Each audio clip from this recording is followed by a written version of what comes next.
नमस्कार, सुप्रभात, good morning friends, welcome back to our channel Omraj classes. How are you all? I hope आप सभी बढ़िया होंगे, स्वस्थ होंगे, फुली फोकस होकर पढ़ाई कर रहे होंगे। जिस भी एग्जाम में आपकी सोशोलॉजी पूछी जाती है, सभी एग्जाम के लिए इक्वली इंपॉर्टेंट रहने वाला है। जो लोग सेशन में नए हैं उन्हें बता दिया जाए, आपको मिलेंगे 10 क्वेश्चन और एंड में आपको अपना मार्क्स कमेंट सेक्शन में बताना है। इससे दो बेनिफिट होगा। पहला, आप सेशन को कंसंट्रेशन के साथ देखेंगे बिकॉज आपको एंड में अपना मार्क्स बताना है। दूसरा बेनिफिट ये होगा, मुझे मोटिवेशन मिलेगा आपके लिए ऐसे और भी क्वेश्चंस लाने का, right? So let's start today's session without wasting any time because time once lost can never be regained. First question is which of the following pairs is not matched.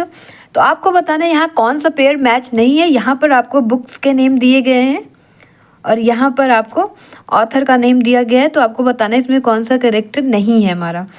First option the decline of the best Oswald Spengler. Second option a study of history Arnold J Toynbee. Third option the holy family Max Weber. Fourth option the remembered village M N Srinivas. हमारा correct answer क्या हो जाएगा? तो सबसे पहले बात करते हैं the decline of the best Oswald Spengler की बुक है। A study of history Arnold J Toynbee की बुक है। वहीं बात करते हैं the holy family Max Weber की नहीं है। मैक्स वेबर की बुक का नाम क्या है? The city. होली फैमिली किसकी बुक है? कार्ल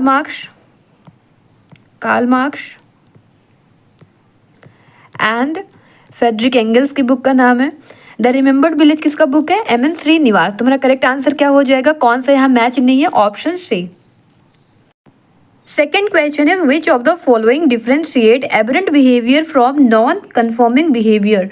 निम्न में से कौन सा विपथगामी व्यवहार को असंगत व्यवहार से अलग करता है? First option aberrant behaviour is public and revolutionary. विपथगामी व्यवहार सार्वजनिक और क्रांतिकारी होता है। Second option non conforming behaviour follows cultural values. असंगत व्यवहार सांस्कृतिक मूल्यों का पालन करता है। Third option aberrant behaviour is secretive and for personal gain. विपथगामी व्यवहार गोपनीय एवं व्यक्तिगत लाभ के लिए होता है। Fourth option non conforming behaviour promote drug culture. असंगत व्यवहार मादक पदार्थों की संस्कृति को बढ़ावा देता है। हमारा करेक्ट आंसर क्या हो जाएगा? इनमें से कौन सा ऑप्शन आपको देखने में लग रहा है कि एबरेंट बिहेवियर को डिफरेंशिएट करता है नॉन कन्फर्मिंग बिहेवियर से? तुम्हारा करेक्ट आंसर क्या हो जाएगा? तो फर्स्ट हम बात करते हैं एबरेंट बिहेवियर। सबसे पहले जान लेते हैं कि एबरेंट बिहेवियर और नॉन कन्फर्मिंग बिहेवियर कहते किसको हैं। तो जो आपका एबरेंट बिहेवियर होता है उसमें जो नॉर्म्स हैं, लॉज हैं, उनका सीक्रेट और हिडन वायलेशन किया जाता है। और जो आपका नॉन कन्फर्मिंग बिहेवियर है उसमें ओपनली पब्लिक में जो सोशल नॉर्म्स हैं उसको चैलेंज किया जाता है, उसको अपोज किया जाता है, राइट? तो हमारे यहाँ aberrant behaviour is public and revolutionary. तो पब्लिकली नहीं होता है, ये रेवोल्यूशनरी नहीं होता है। एबरेंट बिहेवियर आपका चोरी छिपे होता है। जैसे आप ड्रग कर रहे हैं तो आप किसी को दिखा के थोड़े ना करेंगे, तो ये आपका कौन सा बिहेवियर शो करता है? Aberrant behaviour. तो ये पब्लिक में नहीं होता है, ये हिडन रहता है, आप कॉन्फिडेंशियल तरीके से ये सब किया जाता है। Second option non conforming behaviour follows cultural values. तो नॉन कन्फर्मिंग बिहेवियर आपका अपोज करता है कल्चरल वैल्यूज को, जो नॉर्म्स हैं सोशल, उसको ही, उसकी वैलिडिटी को ही चैलेंज करता है हमारा नॉन कन्फर्मिंग बिहेवियर। तो ये भी नहीं होगा। तो aberrant behaviour secretive and for personal gain.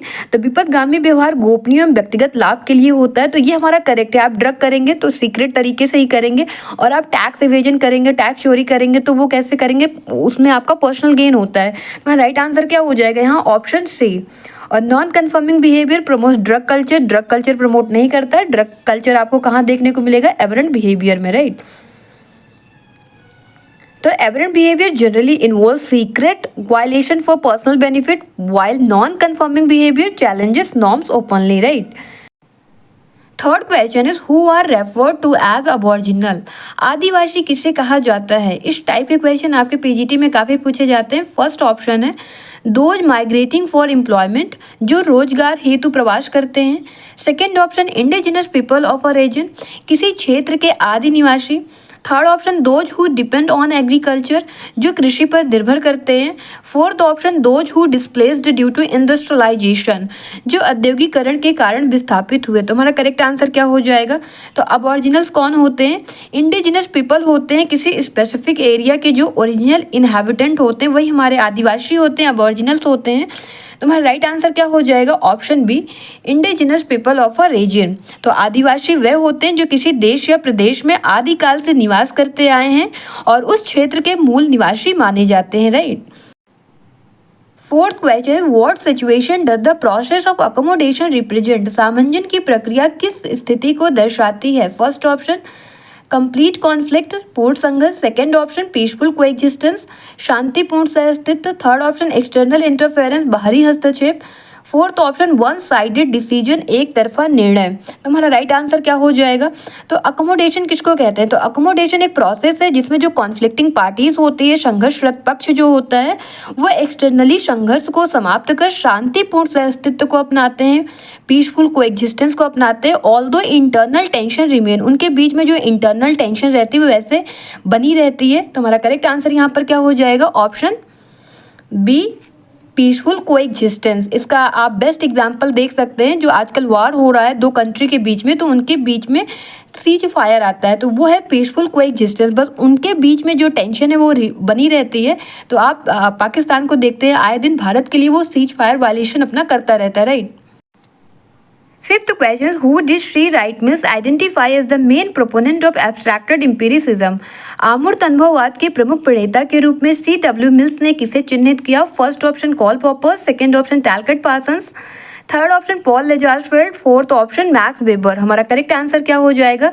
तो श्री राइट मिल्स ने किसे आइडेंटिफाई किया? मेन प्रोपोनेंट किसका? एब्स्ट्रैक्टेड एम्पिरिसिज्म का, आमूर्त अनुभववाद का। हमारा करेक्ट आंसर हो जाएगा ऑप्शन सी, पॉल लेजार्सफेल्ड। पॉल लेजार्सफेल्ड कौन थे? Austrian American sociologist and mathematician थे। और हम बात करते हैं एब्स्ट्रैक्टेड एम्पिरिसिज्म, आमूर्त अनुभववाद किसको कहा जाता है? तो एक मेथड ऑफ सोशोलॉजिकल रिसर्च है जिसमें डेटा को विदाउट थ्योरेटिकल फ्रेमवर्क के केवल संकलन के उद्देश्य से कलेक्ट किया जाता है। तो इसको क्या बोला जाता है? आमूर्त अनुभववाद, जिसको लेकर मिल्स काफ़ी वरीड थे, right. Sixth question is, in sociology what does concept of account refers to? समाजशास्त्र में विवरण वृत्तांत की अवधारणा किस ओर संकेत करती है? फर्स्ट ऑप्शन फाइनेंशियल ट्रांजैक्शंस, वित्तीय लेन देन। सेकेंड ऑप्शन स्टैटिस्टिकल रिकॉर्ड्स, सांख्यिकीय अभिलेख। Third option explanation for behaviour, व्यवहार के लिए स्पष्टीकरण। फोर्थ ऑप्शन गवर्नमेंट ऑडिट, सरकारी लेखा परीक्षा। तो हमारा राइट आंसर क्या हो जाएगा? तो हम सोशोलॉजी की बात करें, इसमें अकाउंट में क्या होता है, स्पेशली जब आपसे कोई व्यक्ति क्वेश्चन करता है तो आप उसका जस्टिफिकेशन देते हैं, एक्सप्लेनेशन देते हैं। ये ज़्यादातर निगेटिव टर्म में यूज किया जाता है। जैसे आप ऑफिस गए तो ऑफिस में लेट क्यों आए, इसका रीजन पूछा जाएगा तो आप जस्टिफिकेशन देंगे, एक्सप्लेनेशन देंगे, ऐसा क्या रीजन हो गया, ट्रैफिक हो गया या कुछ भी हो गया, तो अपना रीजन देंगे, एक्सप्लेनेशन करेंगे किस वजह से आपको ऑफिस आने में लेट हुआ। आपने किसी नॉर्म्स का वायलेशन कर दिया तो उसके बारे में पूछा जाएगा, करने के पीछे रीजन क्या था, तो आप अपना एक्सप्लेनेशन देंगे, जस्टिफिकेशन देंगे कि आखिर क्या रीजन था जिसकी वजह से आपने किया। राइट आंसर क्या हो जाएगा? मेनली अकाउंट मीन्स क्या होता है? अपने बिहेवियर का जस्टिफिकेशन देना, एक्सप्लेनेशन देना, स्पष्टीकरण करना। हमारा राइट आंसर क्या हो जाएगा? Option C, explanation for behaviour. 7 questions given below are two statement in which one is labeled as assertion A and other as region R। यहाँ पर दो स्टेटमेंट दिया गया है जिसमें एक को assertion A कहा गया, दूसरे को region R। तो हमारा करेक्ट आंसर क्या हो जाएगा आपको बताना है। assertion है ऑकल्चुरेशन में अगर वॉलेंटरली और अंडर कंपल्शन, पर संस्कृति ग्रहण स्वैच्छिक या बाध्यात्मक रूप में हो सकता है। रीजन दिया गया है cultural traits are sometimes adopted to avoid marginalisation और गेन एडवांटेजेस।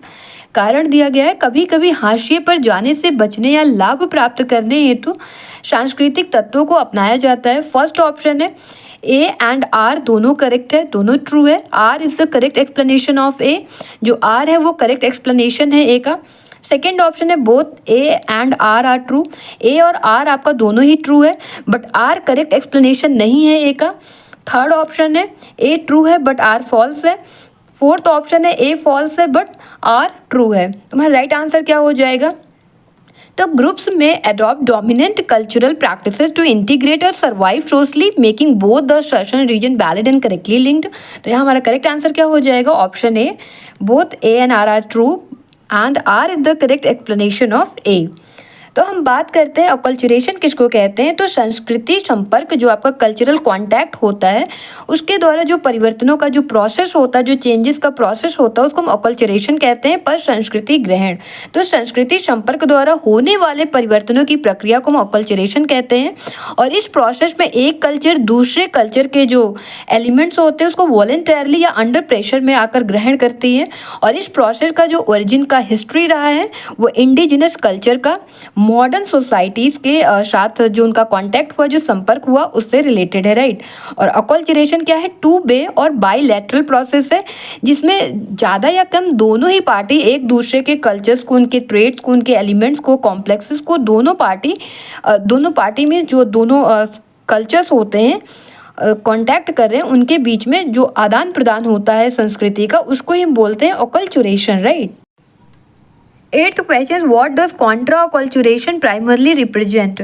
प्रतिपर संस्कृति ग्रहण मुख्यतः किस स्थिति को दर्शाता है? First option, passive acceptance of dominant culture, अधिशासित संस्कृति की निष्क्रिय स्वीकृति। Second option, total disintegration followed by cultural resurgence, पूर्ण विघटन के बाद सांस्कृतिक पुनरुत्थान। Third option, peaceful coexistence between cultures, संस्कृतियों के बीच शांतिपूर्ण सहअस्तित्व। Fourth option, denial of globalisation effects, वैश्वीकरण के प्रभाव से इनकार। तुम्हारा करेक्ट आंसर क्या हो जाएगा? तो कॉन्ट्रा अकल्चरेशन में क्या होता है, जो कल्चर होता है पहले ब्रेक डाउन कर जाता है, फिर अपनी आइडेंटिटी को रिवाइव करने के लिए मूवमेंट चलाती है। जैसे इंडिया में आप इसका बेस्ट एग्जाम्पल देख सकते हैं नागा मूवमेंट का, नागा आंदोलन जो हुआ था, Naga movement and Jharkhand movement. यहाँ पर आपको क्या देखने को मिलता है? यहाँ पर स्ट्रगल होता है अपनी जो डिस्टिंक्ट आइडेंटिटी एंड कल्चर को रिस्टैब्लिश करने की। तो हमारा राइट आंसर क्या हो जाएगा? Option B, total disintegration followed by cultural resurgence, पूर्ण विघटन के बाद सांस्कृतिक पुनरुत्थान। यही होता है हमारा contra acculturation, right. Ninth question, which of the following is a typical feature of acephalous society? निम्नलिखित में से कौन सा एक सिरोहीन समाज की विशिष्ट विशेषता है? फर्स्ट ऑप्शन, सेंट्रलाइज ब्यूरोक्रेसी, केंद्रीय नौकरशाही। सेकेंड ऑप्शन, हेरिडिटरी किंगशिप, वंशानुगत राजशाही। Third option, clan based authority, वंश आधारित अधिकार। Fourth option, religious institutional rule, धार्मिक संस्थागत शासन। हमारा करेक्ट आंसर क्या हो जाएगा? तो एसीफेलस की बात करें तो इसका मीन सिरोहीन भी होता है और अशीर्षी भी होता है। अशीर्षी भी आपको देखने को मिल सकता है। तो हमारा एसीफेलस सोसाइटी की बात करें तो ये क्या होता है, जो एसीफेलस है, इस टर्म को यूज ऐसे सोसाइटी के लिए किया जाता है जहाँ पॉलिटिकल सिस्टम जो होती है वहाँ पर केंद्रीय सत्ता विहीन, वहाँ पर सेंट्रल अथॉरिटी जो होती है वो लैग कर रही होती है। और ऐसे समाजों में, ऐसी सोसाइटी में जो अथॉरिटी होती, सत्ता होता है, उस पर कंट्रोल किसका होता है? गोत्र का, क्लैंस का, वंश समूह, लिनिएज का या वंश के किसी एक भाग के हाथ में होता है। और इसलिए इनके लिए एक ऑल्टरनेटिव टर्म शीर्षहीन समाजों के लिए यूज कर लिया जाता है, खंडित, सेगमेंटेड। तो हमारे यहाँ राइट आंसर क्या हो जाएगा? Option C, clan based authority, वंश आधारित अधिकार। और ऐसी सोसाइटी ज़्यादातर आपको कहाँ देखने को मिलती है? अफ्रीकन सोसाइटीज़ में देखने को मिलती है। अफ्रीकन सोसाइटीज़ में आपको देखने को मिलती है जहाँ पर सत्ता पर जो कंट्रोल होता है किसी एक व्यक्ति के हाथ में ना होकर वंश समूह, जो लिनिएज ग्रुप होता है, उनके पास होता है, राइट। तो यहाँ हमारा राइट आंसर क्या हो गया? Option C. Last question, who said that aberrant behavior is a behavior which violates a law or norms covertly and mainly for personal gain? It may also take the form of innovative deviance. किसने कहा था कि विपथगामी व्यवहार एक ऐसा व्यवहार है जिससे किसी कानून अथवा किसी मानदंड का गुप्त रूप से तथा मुख्यतः व्यक्तिगत लाभ की दृष्टि से उल्लंघन होता है? यह नवाचार विचलन का रूप धारण कर सकता है। First option, Robert K Merton. Second option, Sutherland. Third option, Ranajit Guha. Fourth option, Lombroso. हमारा करेक्ट आंसर क्या हो जाएगा? तो लोम्ब्रोसो ने आपका बॉर्न क्रिमिनल का कॉन्सेप्ट दिया था, बॉर्न क्रिमिनल। सदरलैंड की बात करें तो इन्होंने वाइट